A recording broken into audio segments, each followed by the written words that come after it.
Today, what I have for you today, I have a very beautiful poem, and this poem has been written by Alice walker.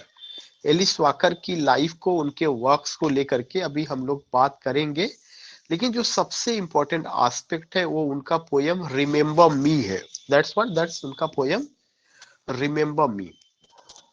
ये जो poem है Alice वाका का remember me, ये feminist perspective से लिखा गया। एक चीज तो हमें ये ध्यान में रखना है कि the poem has been written from feminist perspective, और फेमिनिस्ट पर्सपेक्टिव में भी इसमें दो तरह की प्रॉब्लम्स को दिखाई गई है।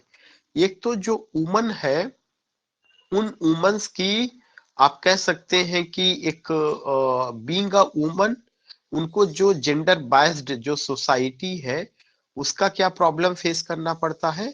और दूसरा चीज ये दिखाया गया कि अगर वो वुमन ब्लैक है, जैसे एलिस वाकर ब्लैक थी, तो अगर वो वुमन ब्लैक है और जब व्हाइट कल्चर या व्हाइट पीपल या व्हाइट वुमन या व्हाइट मेल उनकी आप कह सकते हैं कि कंट्री में आए, और जब उन्होंने उनके राष्ट्र को गुलाम बनाया, कल्चर को खत्म किया, अपने रूल को उन्होंने थोपा, तो उनको और किन मुसीबतों से गुजरना पड़ा। तो एक तो being a woman, they were ultimately what they were treated, you can से कि आप इंफीरियर क्रिएचर ऑफ गॉड, या उन अपने खुद के हस्बैंड के द्वारा। But being a black woman, अब एक एडजेक्टिव लग जा रहा क्या, कलर का, ब्लैक वुमन, और ब्लैक वुमन होने के नाते उनको दूसरे ढंग से भी प्रॉब्लम का वो हुआ। तो जो ब्लैक वुमन है, वुमन होने के नाते उनको जो है प्रॉब्लम फेस करना पड़ा, और फिर उसके बाद ब्लैक वुमन होने के नाते जब व्हाइट कल्चर उनके या व्हाइट पीपल उनकी लाइफ में आए, तब दूसरी तरह की प्रॉब्लम को, उसी चीज को लेकर के एलिस वाकर ने बहुत ही खूबसूरत ढंग से, very beautifully she has told कि what are the duties of woman and specially what are the duties of black woman. एक तो वुमन की ड्यूटीज क्या है, ब्लैक वुमन से ट्रीट किया गया जब इंपीरियलिज्म पूरी दुनिया में फैला, या European imperialist nation, they attacked, they made slave, they won other countries। तो उसके बाद वहां की कल्चर नष्ट हुआ, रिलीजन नष्ट हुआ, और साथ साथ जो वहां के पीपल थे उनकी सोच में भी बड़ा बदलाव आता है। तो उस पार्टिकुलर चीज को यहाँ पे आप देख सकते हैं, जिसमें उन्होंने लिखा है रिमेम्बर मी, और इस पार्टिकुलर चीज को उन्होंने रिमेम्बर मी के बाद क्वेश्चन मार्क लगा दिया है। और ये हर आदमी के दिमाग में कि do you remember me or not, या या get me. Remember me it means it's a question mark, और ये क्वेश्चन मार्क ही इंपॉर्टेंट है कि रिमेम्बर मी में डू यू रिमेम्बर मी, या how do you take me, how do you remember me, ये आपके माइंड में हमेशा नॉक करेगा क्वेश्चन मार्क कि दिस क्वेश्चन मार्क सिग्निफिकेंट, ये इतना इंपॉर्टेंट है। तो क्या कहती है, क्या रिमेम्बर मी, क्या करना, ये उन्होंने बताया कि ये चीजें ध्यान में रखना है। एक तो सब कवर कर रहा हूं, उन्होंने ये बताया कि जो रिमेम्बर मी है, जो ये है, the poem remember me is a presentation of on going theme in Alice Walker's literature. जो एलिस वाकर का लिटरेचर है, कि most of the works of Alice Walker has been written from feminist perspective, जो feminist perspective है उसके purpose से ज्यादातर work को लिखा गया है।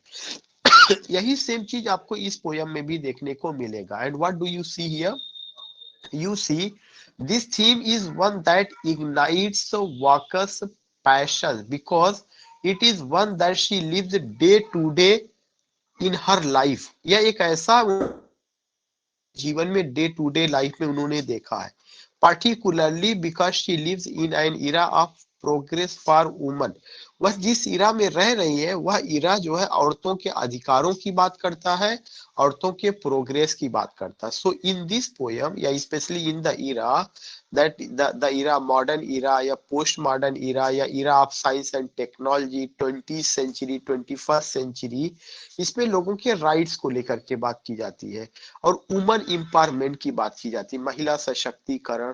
तो उन्होंने बताया कि यह एक ऐसा थीम है जो उन्होंने अपने डे टू डे लाइफ में फेस किया, and it's an era where she finds what, कि it's an era of progress for woman, औरतों की उन्नति का इरा, उनकी सशक्तिकरण का इरा, उनके राइट्स को समझने समझाने का इरा है। This poem represents the healing of a black woman. कह रहे कि यह जो पोयम है इसमें उन्होंने जो दर्द बयां किया है या जो घाव उन्होंने भरने की कोशिश की है, किसकी? ब्लैक वुमन की। वुमन तो बहुत सारी, हर वुमन का अपना प्रॉब्लम है। एशिया की रहने वाली वुमन की अलग प्रॉब्लम होगी, जो आपकी वेस्ट में रहने वाली वुमन है उनका अलग प्रॉब्लम होगी। फेमिनिज्म में भी जितना भी है, दलित फेमिनिज्म, इस्लामिक फेमिनिज्म, या जो है आप कह सकते हैं कि cyber feminism, eco feminism, feminist perspective से आप देखेंगे तो वहां पे अलग थॉट चले। सबकी प्रॉब्लम कॉमन है। वो प्रॉब्लम क्या है कि participation of woman in every sphere of life, in every field of life. जो वुमन का पार्टिसिपेशन है वो कितना है जीवन के हर क्षेत्र में, whether they got their rights or not, whether they got respect, whether they got honor, whether they got their position, या in what way they are, या वे कहाँ पर है। इस पार्टिकुलर चीज को आप देखेंगे तो उन्होंने बताया कि इस पोयम में ब्लैक वुमन को जो है दिखाया गया है।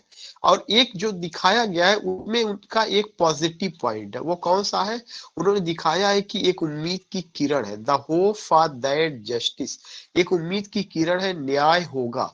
और न्याय होने से क्या मतलब है कि black woman will get justice with the passage of time, they will get respect with the passage of time, they will get honor with the passage of time, they will get you can say they will hold all the positions, respectable positions, या economic condition उनका बेहतर होगा। Black woman का भी एक दिन ऐसा आएगा। तो उनके पोयम में निगेटिविटी नहीं, उन्होंने जरूर ये बताया कि ब्लैक वुमन के साथ इस तरह की समस्याएं हैं, प्रॉब्लम्स हैं, लेकिन इसके बावजूद भी वो कहती है day will come, I hope that justice will be done. Here justice is delayed but justice will be done. Justice delay हुआ है लेकिन जस्टिस होगा उनके साथ। Then you see word, then you see कि remember me is written in first person. एक point तो यही बनेगा कि कुछ क्वेश्चंस जो है इसका रिमेंबर मी का वाक्य इसमें फर्स्ट पर्सन में है। और फर्स्ट पर्सन का मतलब who is the voice? The poet herself is the voice of that black woman. Black woman का जो स्टेन है, जो पेन है, जो ट्राउमा है, जो सप्रेशन है, जो एग्नी है, जो मिजरी है, जो आप कह सकते हैं कि उनके राइट्स को स्नैच किया गया है, जो उनको डिसऑनर दिया किया गया, एब्यूज किया गया, ह्यूमिलिएट किया गया, उन सब की आवाज बन करके कौन आती है? एलिस वॉकर आती है। सो यू फाइंड कि remember me is written in first person and it makes reference to Walker's own childhood. Walker ने अपने खुद के बचपन का जिक्र इसमें किया हुआ है। And it makes reference to Walker's own childhood. The girl in the poem is actually the personification of many black women. Already I told you कि जो एलिस वॉकर है, Alice Walker is the voice of black woman. If she tells, what if she tells that it happens with black woman, if she tells that black woman has been suppressed, black woman has been humiliated, black woman has been oppressed, black woman has been dishonored, तो इसका मतलब कि these things have been experienced, these things happened in the life of Alice Walker, and since her childhood she faced these activities, she faced these issues, she has gone through these things। वह इन सब चीजों से जा चुकी है, गुजर चुकी है, महसूस कर चुकी है। तब उन्होंने कहा, क्या कहा? The poem is actually the personification of many black woman whose life are darken. बहुत सारे उन औरतों का जो ब्लैक वुमन है और जिनकी लाइफ क्या है? एकदम से डार्क फुल है। Whose life are darken. और क्यों डार्कन है? उनकी लाइफ में अंधेरा है क्योंकि उनके साथ इनजस्टिस हुआ है। Whose life are darkened by the injustice of being black। उनकी लाइफ में क्या हुआ? इनजस्टिस हुआ, उनकी लाइफ ब्लैक रही है। And woman in the world that fares the white men. और उन्होंने बताया कि यह एक ऐसी दुनिया है जो किसको फेवर करती है? व्हाइट मेन को फेवर करती है। तो here you find what? Here you find two important things. एक तो मेन को फेवर करती है, लेकिन वो जो मेन है ब्लैक मेन नहीं है बल्कि व्हाइट मैन। अब सवाल ये उठता है कि ब्लैक वुमन की लाइफ में व्हाइट मैन का एंट्री कैसे हो गई? इसलिए एंट्री हो गई कि imperialism prevailed all over world. जो इंपीरियलिज्म है, जो साम्राज्यवादी ताकतें हैं, वो पूरी दुनिया में फैली, और साम्राज्यवादी ताकतों के जो मालिक रहे हैं वो व्हाइट लोग रहे। यूरोपियन इंपीरियलिस्ट नेशन, चाहे पुर्तगाली रहे हो, चाहे डच रहे हो, चाहे अंग्रेज रहे हो, चाहे फ्रांसीसी रहे हो, they all were the white people and they ruled all over the world, even America, third world या एशिया, अफ्रीका, जितना भी कॉन्टिनेंट रहा किसी ना। तो जब उनका एंट्री जो है वुमन या उस नेशन में हुआ जहां पर कि ब्लैक पीपल रह रहे थे, तो व्हाइट जो मेन थे उन्होंने ब्लैक वुमन का कैसे शोषण किया, ये एक दूसरा इंपॉर्टेंट पॉइंट है जो आपको देखने को मिलेगा। तो जो ब्लैक वुमन है उनकी जो लाइफ है वो डार्केंड हो गई। क्यों डार्केंड हो गई? क्योंकि उनके साथ इनजस्टिस हुआ। और क्यों इनजस्टिस हुआ? क्योंकि वो ब्लैक वुमन थी, बीइंग ब्लैक एंड वुमन, दो वजह से, एक तो ब्लैक थी और दूसरा वुमन थी। और क्या हुआ, चूंकि जिस दुनिया में वे रह रही थी वहां पे व्हाइट मैन का फेवर किया जाता था, व्हाइट मैन रूल करता था, व्हाइट मैन डिसीजन मेकर था। Walker wants her audience to realize the intersectionality of the oppression। Walker बताना चाहती है कि महसूस करिए कि जो इंटरसेक्शनैलिटी है, जो समाज में तमाम तरह के सेक्शंस है, और उस सेक्शन से दूसरे सेक्शन से आकर के दूसरे सेक्शन के साथ जो मिलते हैं, तो मिलने के बाद जो है वे क्या करते हैं, तुरंत नहीं मिक्सअप हो पाते हैं। जब वो पहले आएंगे तो कलर फीलिंग अगर आपके माइंड में है तो वो कलर फीलिंग क्या होगा, अगर आपका कलर व्हाइट है तो आप क्या बनेंगे, आप सुपीरियर अपने आप को दिखाएंगे। जो ब्लैक होगा वो इंफीरियर होगा। ये सेम चीज आप देख सकते हैं, कहां पर देख सकते हैं, अगर आपने पढ़ा होगा इन इंडिया, जो नाबिल मुल्कराज आनंद ने लिखा हुआ था अनटचेबल। अनटचेबल में प्रीस्ट कालीनाथ, जो कालीनाथ थे, उन्होंने सोहिनी के साथ जब टीजिंग किया, सिड्यूस करने की कोशिश की, तो पूरा सोसाइटी जो है प्रीस्ट कालीनाथ के साथ ही खड़ा हुआ था। प्रीस्ट कालीनाथ एक तो कास्ट में हायर कास्ट, दूसरा पुरुष होने के नाते जो दो दो चीजों का उन्होंने फायदा उठाया।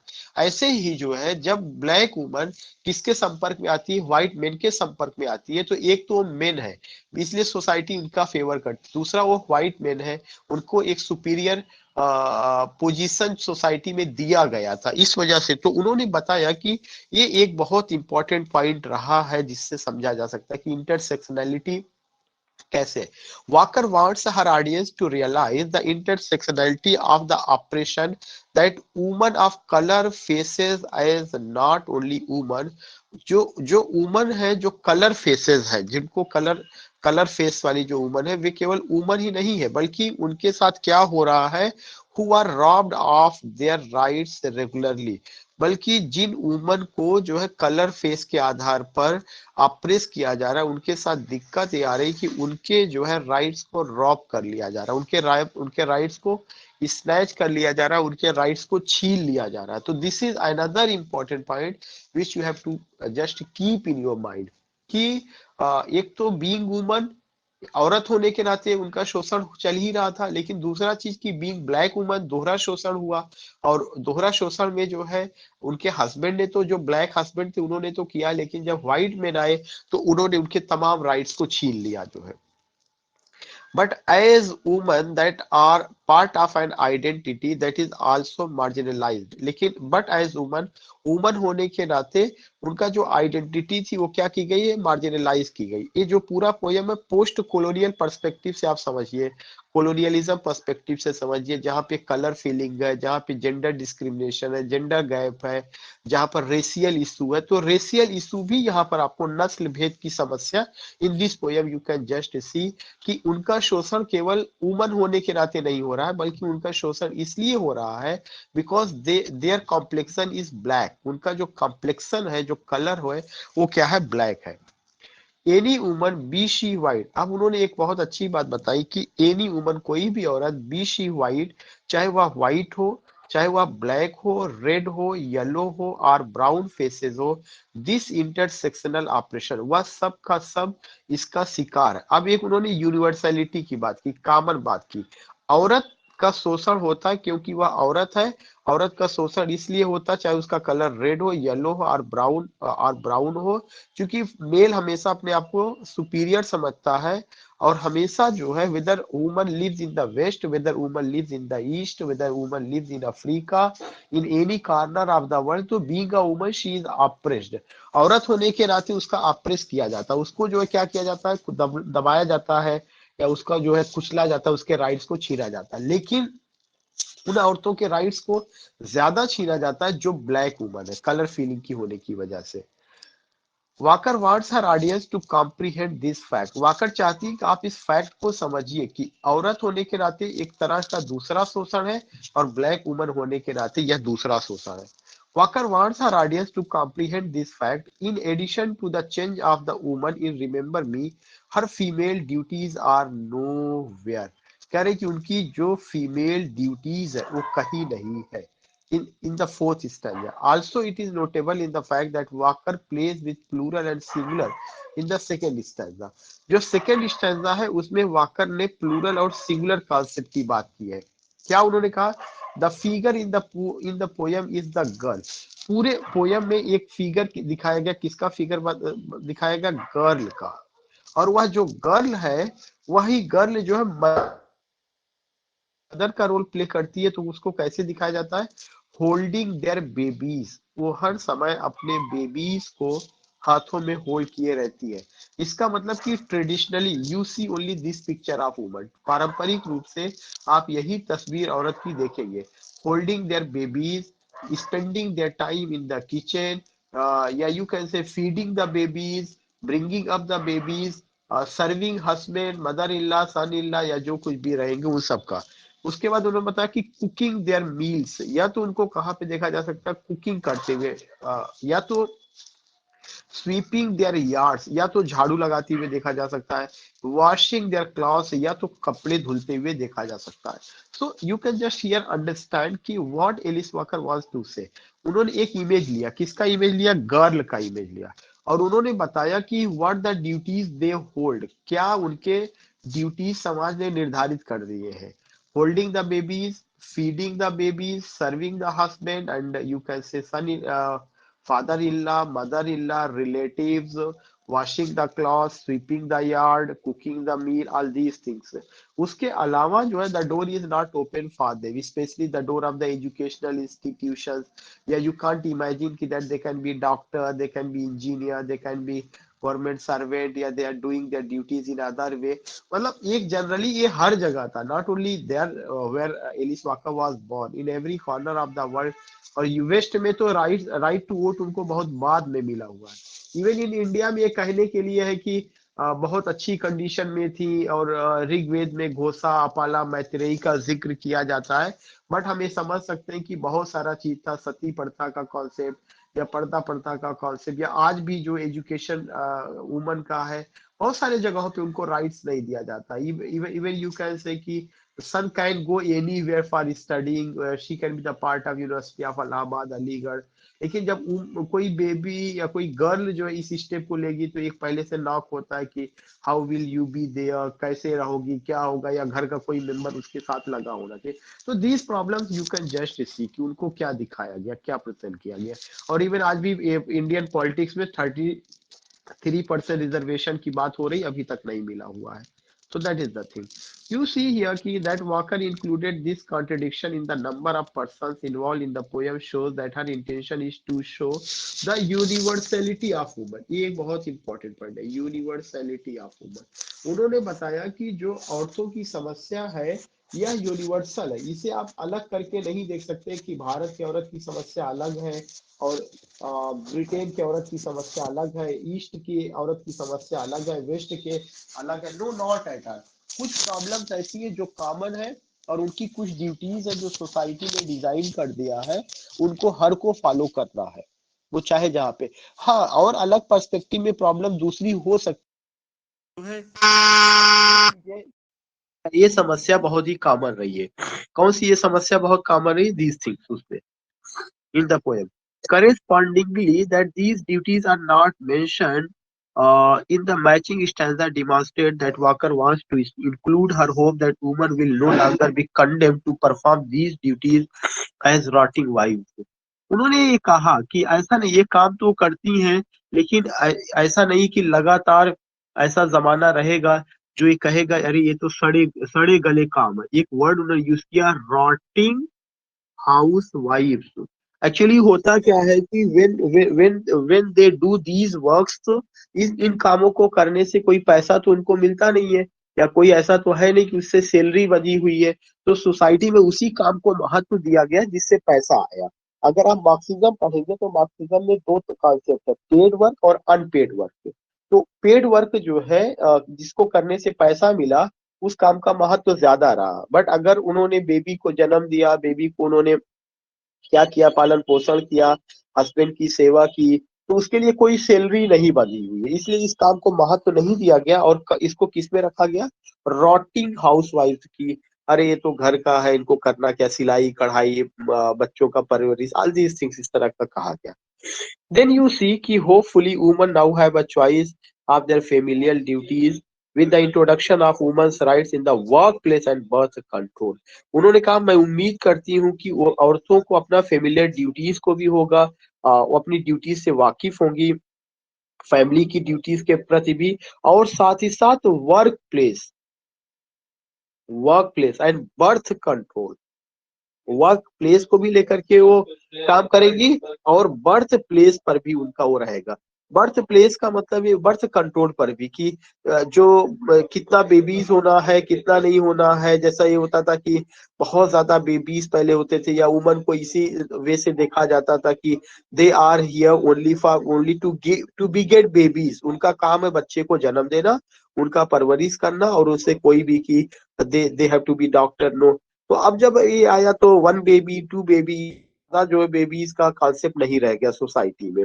तो उन्होंने कहा एक समय ऐसा आएगा, तो होपफुल है वो कि उनकी अपनी ड्यूटीज भी होगी, वर्क प्लेस पर भी उनका होगा, बर्थ कंट्रोल पर भी बात होगी।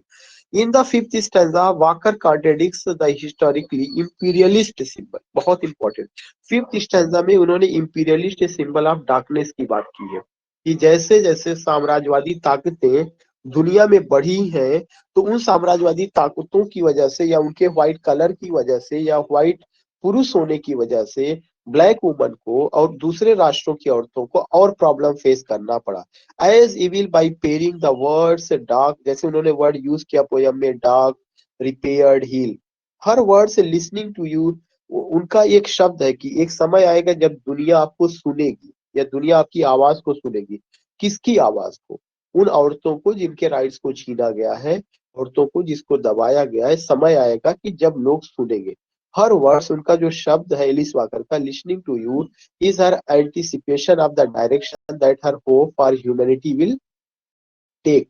उन्हें उम्मीद है कि एक समय आएगा जब मानवता इस पर सोचेगी, या जो जिनके अंदर भी मानवता है वे जो है इस पर जरूर बात करेंगे कि कैसे औरतों को प्रेजेंट किया गया, कैसे दिखाया गया। She repeats third stanza as the sixth stanza purposefully is to emphasize that intersectionally oppressed women can give humanity only hope. उन्होंने ये बताया, रिपीट किया कि बार बार कि जितना भी औरतें हैं, ह्यूमैनिटी को उन्हें कैसे देखना चाहिए, एक उम्मीद के रूप में देखना चाहिए। ओनली होप, उन्हें उम्मीद रखनी चाहिए। Time will come, time will change, the people will care, the people will listen, the people will stand with you, don't leave your hope, अपनी उम्मीद को मत छोड़िए। हर last two stanzas tell humanity what women are hoping, कि औरतें क्या चाहती हैं, उनकी क्या उम्मीद है। For which justice and hope, औरतें दो चीज चाहती हैं, और वह क्या है, उनके साथ न्याय हो, और इस न्याय के लिए वे उम्मीद के साथ खड़ी हुई है कि they hope, they expect that one day justice will be done. Now justice is delayed but justice will be done. तो justice and hope, hope and justice, इन दोनों को क्या कर दिया गया है, इंटरलिंक कर दिया गया है, जोड़ दिया गया कि yes it will be done.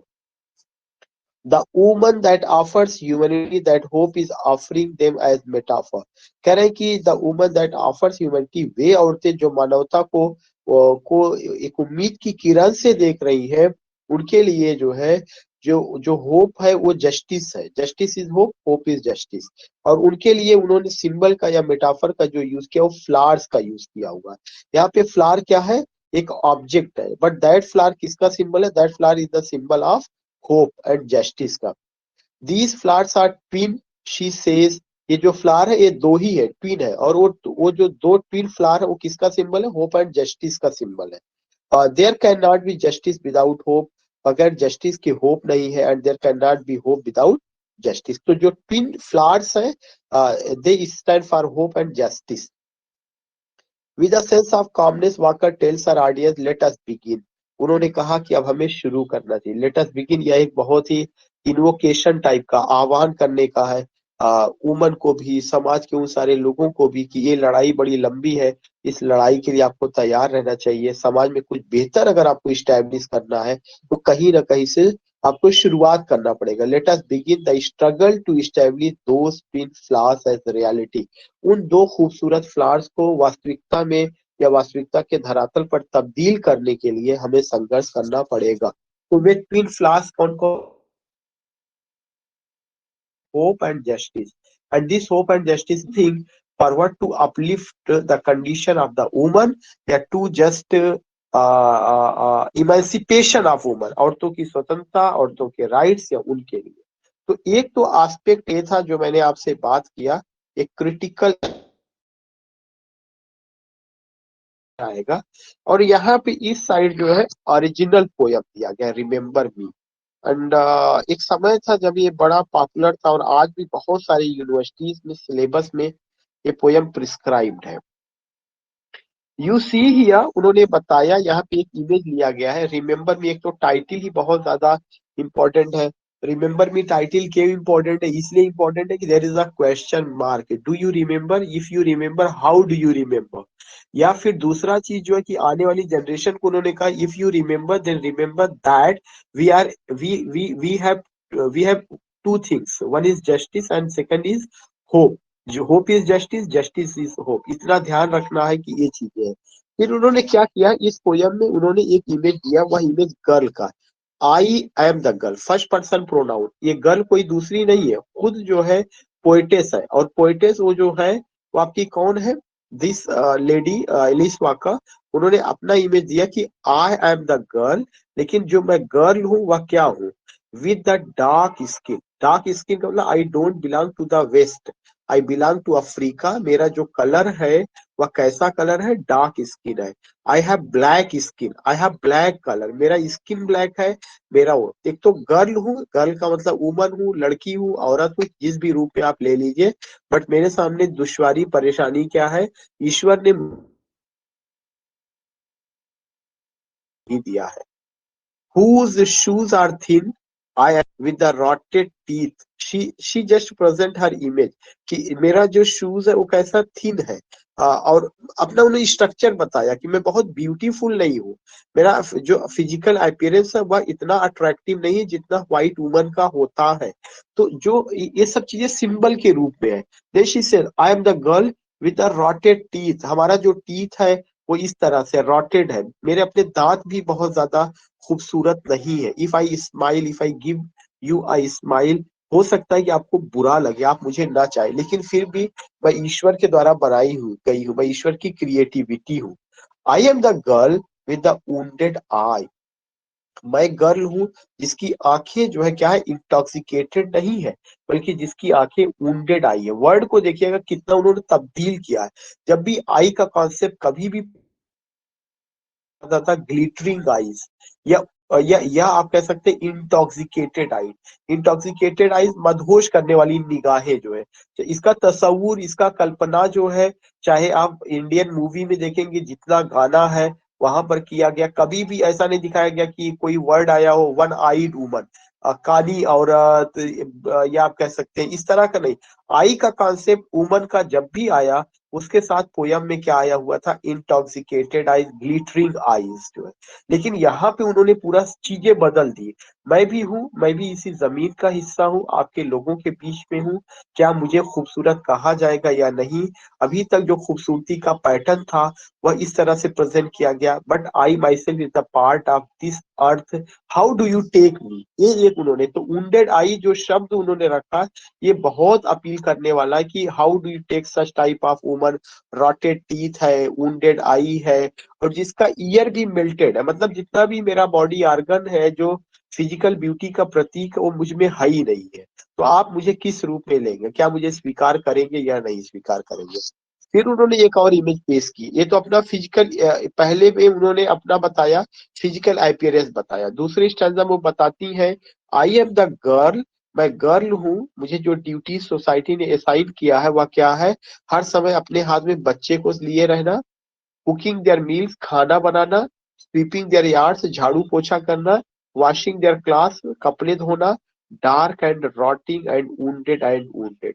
मेरा स्किन ब्लैक है और साथ ही साथ रॉटिंग है, मैं मेरी चमड़ी सड़ी हुई है, या मुझे जो काम दिया गया इसका कोई इंपॉर्टेंस नहीं है, और ये कहा गया ये तो रॉटिंग वाइब्स है, इसका काम ही यही है, झाड़ू पोछा बर्तन, ऑल दीज थिंग। और मैं केवल वुंडेड हूँ, मुझे हर समय जो है क्या किया गया, ह्यूमिलिएट किया गया, मुझे एब्यूज किया गया। मैं एक ऐसी गर्ल हूँ, ऐसी औरत हूँ जो कि बहुत ज्यादा लज्जित महसूस करती है अपने आप में। एक उन्होंने ये भी दिया। फिर उन्होंने कहा, I would give to the human race only hope. फिर उन्होंने कहा कि इसके बावजूद भी जो मैंने अपना फिजिकल अपीयरेंस बताया, जो मैंने अपनी ड्यूटीज बताई, ये सब मेरे साथ हुआ कि मुझे सेकंड क्लास सिटीजन के रूप में ट्रीट किया गया, इंफीरियर क्रिएचर ऑफ गॉड के रूप में ट्रीट किया गया, मुझे अदर के रूप में ट्रीट किया गया, मुझे यू के रूप में ट्रीट किया गया, मुझे मार्जिनलाइज किया गया। लेकिन मैं फिर भी, इसके बावजूद भी मेरी आवाज मेरी अपनी है, और यह जो आवाज है यह पूरे ब्लैक अफ्रीकन वुमन की आवाज है। और मैं कहती हूँ, क्या कहती है, I would give to the human race only hope. जो ह्यूमन लोग हैं उनके लिए मैं एक उम्मीद की किरण हूँ। I would give to the human race only hope. मेरे अंदर जो है, इतना सब के बावजूद भी दुनिया को मैं बेहतर बनते हुए दिखना चाहती हूँ, मैं उम्मीद की किरण नहीं छोड़ती हूँ। तो इसीलिए तो अगर आप देखेंगे इको फेमिनिज्म में जितनी भी बातें हैं, होप की बातें वुमन में ही दिखाई गई है। और ये चीज दिखाने की कोशिश की गई है कि दुनिया में सबसे ज्यादा जो लड़ाई झगड़ा हुआ वो मास्कुलिटी की वजह से हुआ। दुनिया को सबसे ज्यादा नुकसान पुरुषों ने पहुंचाया, ना कि महिलाओं ने पहुंचाया, क्योंकि महिलाओं में ने अपने अंदर क्या है, वो एक जो मदर फीलिंग है, मदर फीलिंग उन्होंने प्रकृति में देखा है। तो इको फेमिनिज्म जो है, ये एक बड़ा इंपॉर्टेंट पॉइंट है, और इसी से उन्होंने यहाँ पे इसको जोड़ा है कि होप हुआ, जस्टिस हुआ, ये सब जो है पुरुषों में नहीं है। अगर होप और जस्टिस दुनिया में सबसे सही से कोई डिसाइड कर सकता है तो woman can do. But I don't know, इसका एक एस्पेक्ट और भी है। अभी अभी कल या परसों आया हुआ था कि 863 हस्बैंड ने अभी इस साल में सुसाइड किया हुआ है। तो एक दूसरा एस्पेक्ट ये भी आ रहा है कि कितना जस्टिस हो रहा है, कितना नहीं हो रहा है, ये भी एक एस्पेक्ट है सोचने वाला। आई am the woman with the blessed, कह रहे कि मैं वुमन हूँ और मेरा जो स्किन है वह डार्क स्किन है। अब यहाँ पे वो पॉजिटिविटी दिखा रही है। आई एम द वुमन, मैं औरत हूँ, मुझे इस पर वो ये नहीं कहती, मुझे गर्व है, ईश्वर ने मुझे बनाया है, मैं इस अपनी आइडेंटिटी को स्वीकार कर रही हूँ। और मुझे ये वरदान मिला है कि मेरा स्किन क्या है, डार्क है। अब उनमें पॉजिटिविटी हो रही है। अभी तक उन्होंने कहा कि rotten teeth, dark skin, wounded eye, melted ear, लेकिन यहाँ पॉजिटिविटी है, होप है कि मैं जैसी हूं मैं वैसी हूं, मैं अपने आप को स्वीकार करें, I am in this way. लेकिन मेरा एक होप है कि one day you will recognise me, you will acknowledge मी।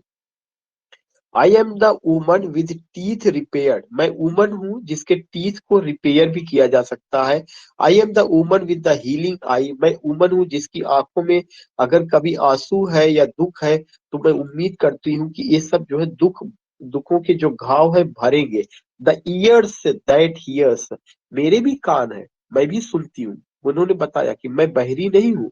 जितनी भी तंज किए जाते हैं, व्यंग किए जाते हैं, तमाम ताने जो मारे जाते हैं, वो मुझे दुख पहुंचाते हैं। तो उन्होंने बताया कि मेरे भी ईश्वर ने कान दिए हैं, मुझे भी आंखें दी हैं, मुझे भी टीथ दिए हुए हैं, मुझे भी स्किन दिए हुए हैं।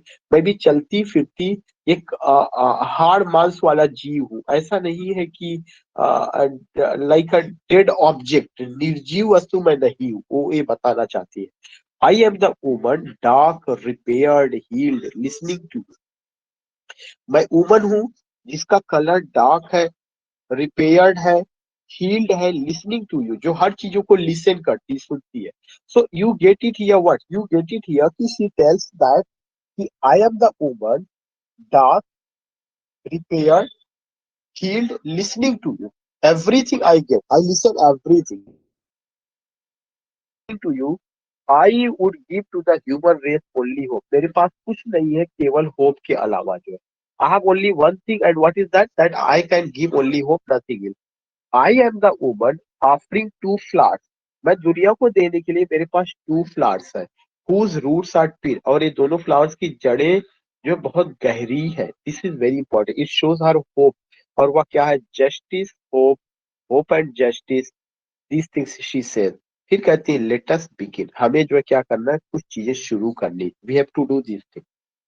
So these were the lines which I have done with you and you can just get it here. कि वो उसका एक explanation रहा which I have done. Now I am going with you here कि जो इसमें concept क्या है? एलिस वाकर का लाइफ को लेकर के बात की गई है. 1944 में जन्म हुआ. American novelist, short story writer, poet and social activist. 1982 में she became the first African American woman. ये क्वेश्चन पूछा जा चुका है. पहली अफ्रीकन अमेरिकन वुमन रही है जिन्हें पुलित्जर प्राइज फॉर फिक्शन मिला हुआ. You can just note down. और उनका ये जो था एक द कलर पर्पल था. और मैंने द कलर पर्पल पे क्लास लिया हुआ है, ये रिकॉर्डेड लेक्चर पढ़ा हुआ है. मैं सबसे कहूंगा 30 मिनट ऐप पे आप देख लीजिएगा the Color purple. Which she was awarded for the novel the Color purple. Over the span of her career, Walker has published 17 novels and short story collection. ये सब तो चीजें ठीक हम देख रहे हैं. तो यहाँ पे इस शीट में क्या इंपॉर्टेंट क्वेश्चन है? She was born in 1944 and 1982 में उनको पुलित्जर प्राइज फॉर फिक्शन मिला था. नॉवेल का नाम क्या था? The Color purple. ये उनकी लाइफ को लेकर के बताया गया. बॉर्न 9 फरवरी 1944. ऑक्यूपेशन नॉवलिस्ट, ये सब रहा. एजुकेशन कहाँ पे था? Spelman College, Sarah Lawrence College, period 1968. Genre African American literature. Notable works क्या था? The Color Purple. Notable awards क्या था? Pulitzer Prize, book award, Pulitzer Prize for fiction. This award is very important. Spouse Melvin, partner Robert Allen. These things you can just go. बहुत वो नहीं है. All these things you can just see. It's the photo of this man. See a picture of this lady.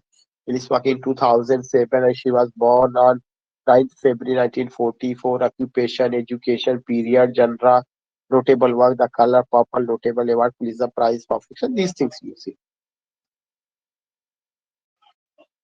Then you find की novels and short story collection उनका रहा है. The third life of Grange Copeland, ये सब उनका work रहा है. Meridian उनका वर्क रहा है. द कलर पर्पल उनका वर्क रहा है. द टेम्पल ऑफ, ये तो आप अपने आप से भी कर सकते हैं. एक बार मैं मिसाल लगा दे रहा हूँ. पॉजेसिंग द सीक्रेट ऑफ जॉय उनका रहा है. दीज थिंग्स यू कैन, वो खासकर जो ब्लू में है ये चीजें हैं, कहीं ना कहीं यूनिवर्सिटी वगैरह में प्रिस्क्राइब्ड है. थोड़ा सा आप इसे देख लीजिएगा. Poetry collection, once revolutionary, good night, all these things, her blue body, everything, absolute truth, all these things you can go. The world will follow joy. Hard time requires furious dancing, taking the arrow out of heart. Non-fiction work में this in search of our mother's garden, warrior marks. All these things you can go, you can just awards and honors है. awards and honors मैं पहले ही बता चुका हूँ. Pulitzer prize ही बहुत important, बाकी कुछ नहीं. और एज अ सिविल एक्टिविस्ट के रूप में उन्होंने बहुत जगह भाग लिया. Walker met Martin Luther King junior, उनकी मुलाकात मार्टिन लूथर किंग जूनियर से भी हुई थी. फिर she was student at Spelman college, वहां पर all this thing. American south activist, civil rights movement में वाशिंगटन में, ऑल दिस थिंग. तो एज एन एक्टिविस्ट उनका. On March 8, 2003, International Women's Day, on the eve of the Iraq War, Walker was arrested with 26 others, including fellow authors Magazine Hong Kingston and Terry Tempest Williams at a protest. जब Iraq पर वार हो रहा था तो 8 मार्च 2003 को उन्होंने protest किया था. शी वाज अरेस्टेड, उनको अरेस्ट कर है we are the ones we have been waiting for, this is very important, it has been asked in so many times, ये चीज ध्यान में रखना। उनके अपने वर्क में वुमेनिज्म है, वुमेनिज्म को लेकर के उन्होंने काफी बात किया हुआ है। Women is such of our mother's gardens, all these things, black woman, all these things. American Academy of Religion and Society of Biblical Literature, इसका भी उन्होंने एड्रेस किया है। These things you can see, so I have done here. I think that you have enjoyed. Thanks for giving your beautiful company and thanks for listening me passionately. I think that you all got these points. Now concluding it here. Okay. We will meet tomorrow. Sujata Bhatt का poem unwanted girl, कल हम लोग उस पर बात करेंगे।